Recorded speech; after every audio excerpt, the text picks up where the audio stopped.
दक्षिण पूर्व एशिया का सुकरात, समाज सुधारक आंदोलन का पिता, अज्ञानता, अंधविश्वास और बेकार के रीति रिवाजों का दुश्मन कहा है। आइए आपको पेरियार के वो 15 विचार बताते हैं जिन्हें सुनकर ब्राह्मणवादियों को मिर्ची लगती है। दुनिया के सभी संगठित धर्मों से मुझे सख्त नफरत है। उन देवी देवताओं को नष्ट कर दो जो तुम्हें शूद्र कहें। उन पुराणों और इतिहास को ध्वस्त कर दो जो उस देवता को शक्ति देता हो। शास्त्र, पुराण और उनमें दर्ज देवी देवताओं में मेरी कोई आस्था नहीं है, क्योंकि वो सारे के सारे दोषी हैं। मैं जनता से उन्हें जलाने और नष्ट करने की अपील करता हूं। मैंने सब कुछ किया। मैंने सभी ब्राह्मण देवी देवताओं की मूर्तियां तोड़ डाली, तस्वीरें भी जला दी। लेकिन अगर फिर भी मेरी सभाओं में मेरे भाषण सुनने के लिए हजारों लोग इकट्ठा होते हैं तो ये साफ है कि स्वाभिमान और बुद्धि का अनुभव होना जनता में जागृति का संदेश है।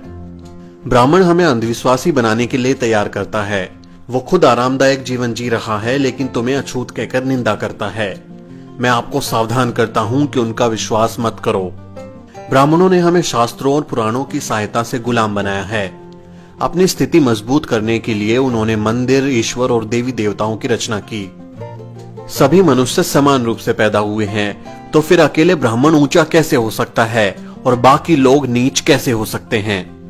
आप अपनी मेहनत की गाड़ी कमाई क्यों इन मंदिरों में लुटाते हो? क्या कभी ब्राह्मणों ने इन मंदिरों, तालाबों या अन्य परोपकारी संस्थाओं के लिए 1 रुपया भी दान दिया है? हमारे देश को आजादी तभी मिली समझनी चाहिए जब ग्रामीण लोग देवता, अधर्म, जाति और अंधविश्वास से छुटकारा पा जाएंगे। आज विदेशी लोग दूसरे ग्रहों पर संदेश और अंतरिक्ष यान भेज रहे हैं और हम ब्राह्मणों द्वारा श्राद्ध में परलोक में बसे अपने पूर्वजों को चावल और खीर भेज रहे हैं। क्या ये बुद्धिमानी है?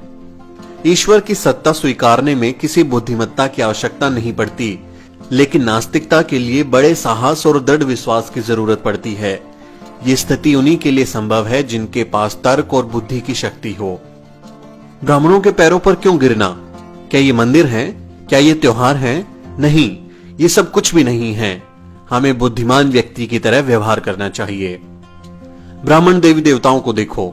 एक देवता तो हाथ में भाला या त्रिशूल उठाकर खड़ा है, दूसरा धनुष बाण, अन्य दूसरे देवी देवता कोई गुर्ज, खंजर, ढाल के साथ हैं।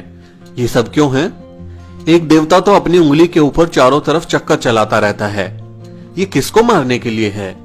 हम आजकल के समय में रह रहे हैं। क्या ये वर्तमान समय इन देवी देवताओं के लिए सही नहीं है?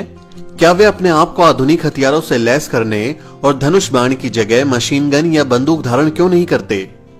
रथ को छोड़कर क्या कृष्ण टैंक पर सवार नहीं हो सकते? मैं पूछता हूं कि जनता इस परमाणु युग में इन देवी देवताओं के ऊपर विश्वास करते हुए क्यों नहीं शर्माती? द्रविड़ कड़गम आंदोलन का क्या मतलब है? इसका केवल एक ही निशाना है कि इस आर्य ब्राह्मणवादी और वर्ण व्यवस्था का अंत कर देना, जिसके कारण समाज ऊंच और नीच जातियों में बांटा गया है। द्रविड़ कड़गम आंदोलन उन सभी शास्त्रों, पुराणों और देवी देवताओं में आस्था नहीं रखता जो वर्ण तथा जाति व्यवस्था को जैसे का तैसा बनाए रखे हैं। पेरियार साहब की ये बातें सुनकर ब्राह्मणवादी जल भुन जाते हैं।